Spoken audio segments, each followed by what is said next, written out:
Well, happy Friday, you guys, and welcome back to another Fun Fact Friday video where occasionally, I'm going to say occasionally, and there's my, hi Kneady.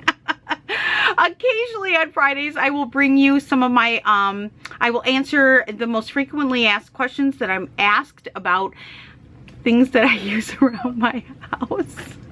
Sorry, every time he sees me in here, he knows he gets a bone or a treat. Okay, so on Fridays, I try to answer some of your most frequently asked questions about things that I use around my house. I don't do it every Friday because I think it's a little too much, but you guys let me know, and I wasn't actually going to do one today. However, I saw this question pop up several times now in the past couple of canning videos that I did, so I thought, you know what, I'm just going to turn on the camera today. It's stormy out. I'm going to can anyway today, and I had all my stuff out, so I figured I'd just turn on the camera while I'm in my pantry and answer this question quickly for you guys. So the question that I'm asking, I've been asked, is how do you, when you open up a jar of you know, whatever it is that you're opening, we're going to use jam or jelly as an example, but it could be stock, it could be, you know, vegetables, whatever. If you don't use the whole jar, how do I store this once it's opened? Do I put the metal lid back on? Do I put the metal band back on? What do I do? Now, you can do that. You can, you know, when you pop this open, you use the jelly, you can put the metal lid back on and then put the band back on and put it in your fridge, but I personally don't do that. I don't keep a lot of extra bands around my house anymore. It just, it took a lot of space when I had a huge box of them. So I keep everything really neat and organized, and that way I'm not overwhelmed. So I choose to use plastic lids. Now, I'm going to show you several different options that you can do, from inexpensive to, you know, almost like pretty much free to more expensive. Okay, we're gonna start off with talking about relatively free. Now, this is only going to come in a regular mouth size. Okay, you're not going to be able to use it for anything wide. However, you can save them and reuse them. And these are the tops to Parmesan cheese containers. They surely do work. I wanted to go grab a jelly jar to show you. So this would be your jelly jar, and the Parmesan cheese lids fit perfectly on top. Now, of course, you're not going to need to, you know, pop it open if it's a jar of jelly, but you can use it as a lid if you wanted to. It's an option. I use these for herbs. Now, I dry my own herbs, I dehydrate them, I grow them myself, and then I dehydrate them, and I store them in jelly jars, and then I put one of these lids on, and then that way, when I'm cooking, I can sprinkle some herbs in, or I pop out with the other. You can put a measuring spoon in there and take out a teaspoon, whatever you're using. That's what I use these lids for. I don't use them to store my jellies or my jams, but it is an option. You could do that. And just for reference, Ball does make an actual herb lid that you can buy to put on top of like jelly jars. So I do own these. I bought these on clearance one year, but I just keep these because they're free. Okay. The next option, which is the least expensive, are these lids that I get from Walmart, and I believe they're Mainstay, and they do have the regular mouth size and the wide mouth size. They do not have any plastic seal or anything like that, any gasket inside. They are strictly just plastic. So if you know, if a jar tips over, it will possibly leak, but these work great, and I write on top of them with a magic marker. It comes off with alcohol, and these work great. So these will fit on top of your jelly jars, and that's how I store my jelly in my fridge. Barbecue sauce, if I only use like a half a jar of potatoes or a half a jar of stock, it's really easy just to throw on one of these plastic lids, and then I'm not keeping the metal lids, and I'm not having to go in my baskets and get a band or anything like that. It's just very, very easy to wash up, and that's what I use. This is probably the highest option. The most expensive option are the lids by Ball. Now Ball just started coming out with these, and so these are completely leak proof, okay? So if your jar does spill, it won't leak. They do not have a rubber gasket inside them, but the lid itself, compared to the Mainstay, here we go, if we can get that to focus for you, you can see it's just a bit different design. So the Ball comes in the regular mouth size and the wide mouth size.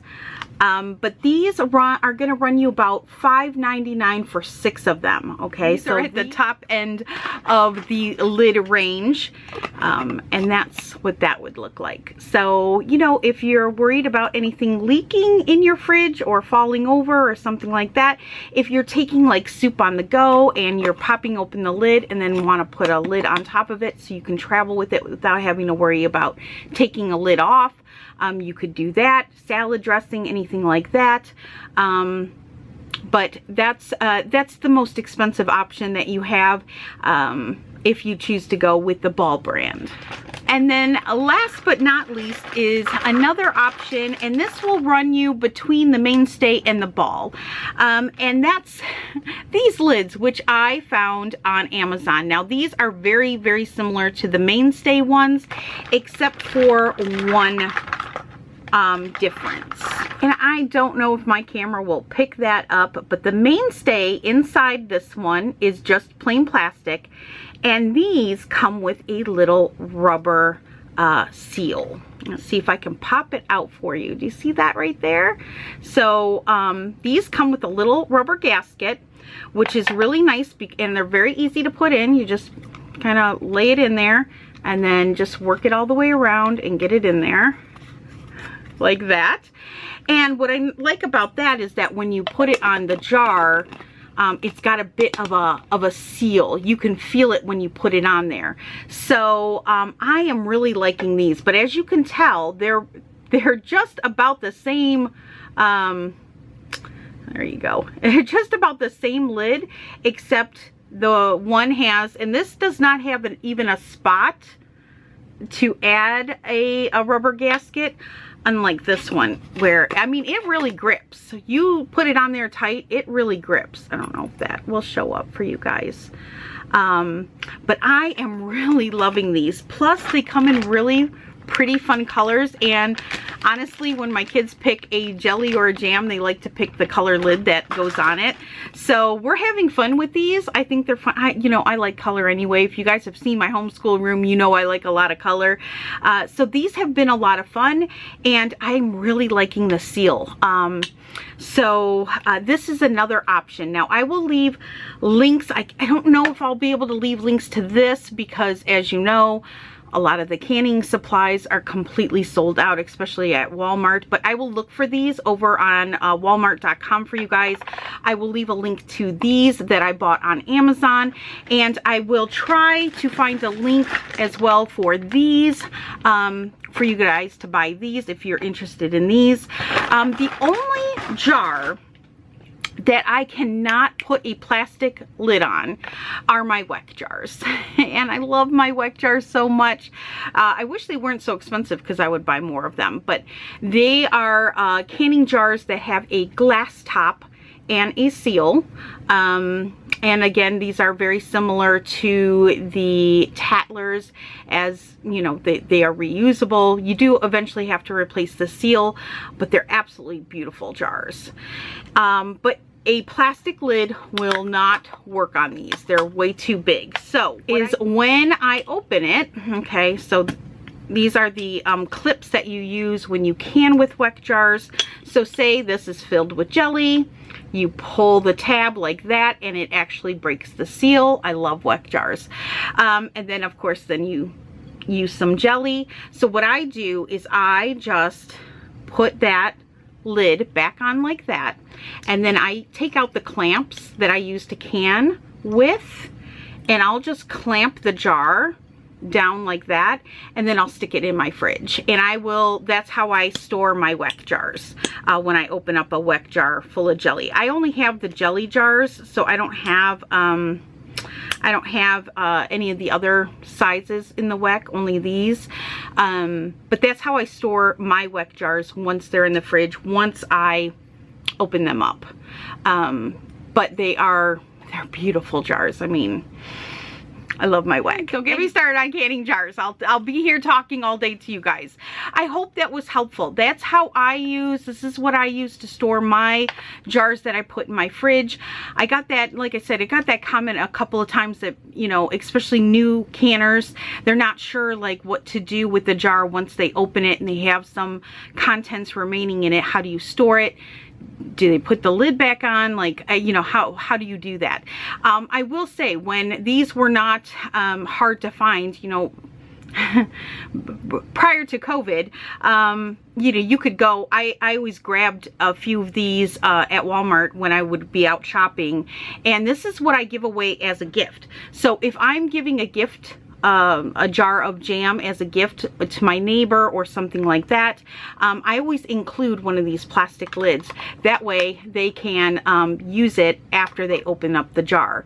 So when I send over a jar of jam and a freshly baked loaf of bread to my neighbor, this is what I include with it. And it's so nice because my neighbors always return the jars in the lid for me. So that's really nice.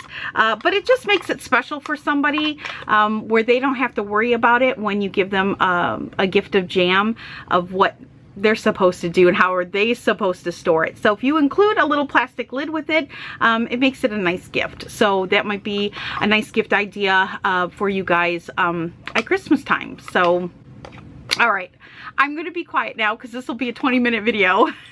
But I hope this was helpful. I hope this helped answer, you know, my way isn't the right way. It's just what I do, and I'm just sharing with you guys what I do. And I hope it was helpful to you guys in some way.